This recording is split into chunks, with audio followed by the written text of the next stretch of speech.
दीनबंधू चक्रधरा कृपावनवरा सर्वेश्वरा चित्परा कारुण्या नटनागरा द्वैकरा विघ्नादिदोषाहरा संबंधे जलजीव तारुणवरा कृता कृता हि धरा दातारा करुणाकरा वरमते द्यावे भो गुर्जरा सर्वज्ञ श्री चक्रधर स्वामी की जय. मायबापू, बीड जिल्ह्यामध्ये पुरी पांढरी नावाचं गाव आहे. तिथं आबाईसा आणि माधव भट्ट नावाचं एक ब्राह्मण दाम्पत्य सुखी संसारात राहत होते. त्यांना 4 अपत्य होते. पहिले सारंगपाणी भट्ट, दुसरा नागदेव, तिसरा ओयजोबा आणि चौथी पोरगी होती, तिचं नाव होतं उमाईसा. आता त्यांच्या कुटुंबावर घाला आला आणि माधव भट्ट अल्पशा आजारानं वारले गेले. मग नंतर सारंगपाणी भट्टाच्या हातात कारभार आला घरचा. तो कारभार करू लागला. तो व्यापारी होता. व्यापारी करायचा, ह्या गावाहून त्या गावाला जाय. पण अशातच त्याला दाट जंगलामध्ये चोरानं मारून टाकलं, दरोडेखोरानं मारलं. आता नंतर एवढ्यातच ती उमाईसा नावाची पोरगी होती, तिचा पती वारला. ती बी हातरेती झाली. म्हणजे एकदाच 3 आघात झाले. आणि त्या 3 आघात झाल्यानंतर नागदेव नावाचा जो वर्ग होता दुसऱ्या नंबरचा, तो बिथरला आणि त्यानं हातात नंगी तलवार घेतली आणि तो जंगलात गेला. जंगलात जाऊन दरोडेखोर झाला मायबाभाऊ.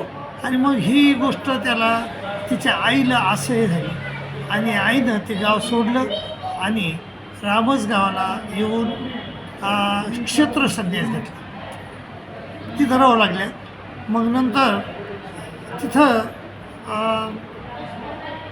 दादोस नावाचे एक ब्राह्मण म्हातारा माणूस आला, दादोस नावाचा, आणि तो तिथं राहू लागला. उमाईसा, आबाईसा, माधाईसा अशा 3-4 जणी. आणि तो पण राहायचा. दादोस बी राहायची तिथं. दादोस जरा विद्यावंत होते, तर ते या बायांना पुराणाच्या गोष्टी सांगायच्या. तितकंच त्यांचं मन शांत व्हायचं. अशातच नागदेव तिथं आले. नागदेवाचार्यानं देखील त्या दादोसाला गुरु केलं. एक दिवस दादोस म्हणले की बाबा, मला माझे गुरु आहेत, ते सिन्नरला आहेत, त्यांच्या भेटीला मला जायचं. मग ते म्हणले मग आम्हाला बी येऊ द्या. ते म्हणले चला. मग सगळेजण मिळून सिन्नरला गेले. पहिली भेट श्री चक्रधर स्वामी महाराजांसंग ह्या सर्व मंडळीची झाली आणि नागदेवाचार्याची झाली. नागदेवाचार्याची पहिली भेट सिन्नर, दुसरी भेट बीडला झाली, तिसरी भेट पाटोद्याला झाली, चौथी झाली कनाशीला, करंजखेडा, जोगेश्वरी आणि 6 भेटी झाल्या. 6मध्ये बोध झाला त्याला, नागदेवाचार्याला. आणि 7वीमध्ये ते श्री चक्रधर स्वामी महाराजापाशी अनन्यभावे अनुसरल्यानंतर त्यांनी श्री चक्रधर स्वामी महाराजांनी त्यांना रुद्धपूरला पाठवलं. रुद्धपूरला ते 6 महिने राहिले. पुन्हा स्वामीने त्यांना परत बोलवलं आणि पुन्हा माझ्याजवळून न पाठवण्याचं वचन दिलं त्याला. श्री चक्रधर स्वामी महाराजांसोबत नागदेवाचार्य शेवटपर्यंत होते, अगदी बेलापूरपर्यंत होते. आणि नागदेवाचार्य त्यांच्या सान्निध्यामध्ये जडले, घडले, मडले आणि त्यांना पहिले आचार्य केले. बाबा, आपल्या धर्माचे हे पहिले आचार्य होते. दुसरे आचार्यानंतर बायदेवबाज झाले. तिसरे आचार्य भास्कर भट्ट बोरीकर झाले आणि चौथे हे परशुरामबाज झाले. असे आपल्या धर्मातले 4 आचार्य झाले. आणि बाबा, हे जे नागदेवाचार्य होते, हे नागदेवाचार्य स्वामीबरोबरच राहायचे.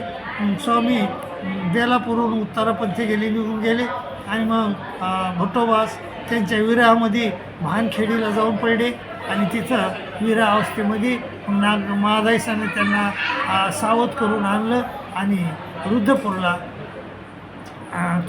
रुद्धपूरला आणलं. तिथं नागदेवाचार्य 14 वर्षे राहिले.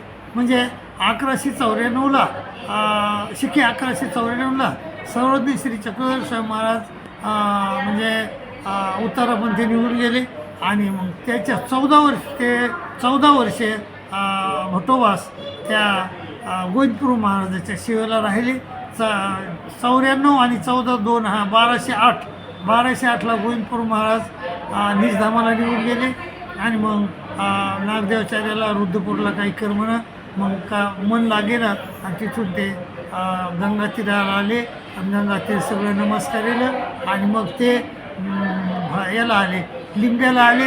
लिंब्याला आल्यानंतर त्यांच्याजवळ 500 परिवार होते. 500 परिवार अनेक विद्वान लोक त्यांच्यापासून होते आणि त्यांनी 5000 ग्रंथाची निर्मिती केली असं म्हणतात बाबा. आणि शक्य तिथं 16 वर्षे राहिले. म्हणजे 1208 आणि 16 1224ला ते नागदेवाचार्य परमेश्वर भेटीला निघून गेले. फुल समाधान निघून गेले बाबा. असे आपले नागदेवाचार्य होते. नागदेवाचार्याची जमन तेवढी कथा जमन तेवढं चरित्र मी तुमच्या पुढं मांडलेलं आहे. पटलं तुम्हाला पटणंच अशी मला शाश्वती आहे.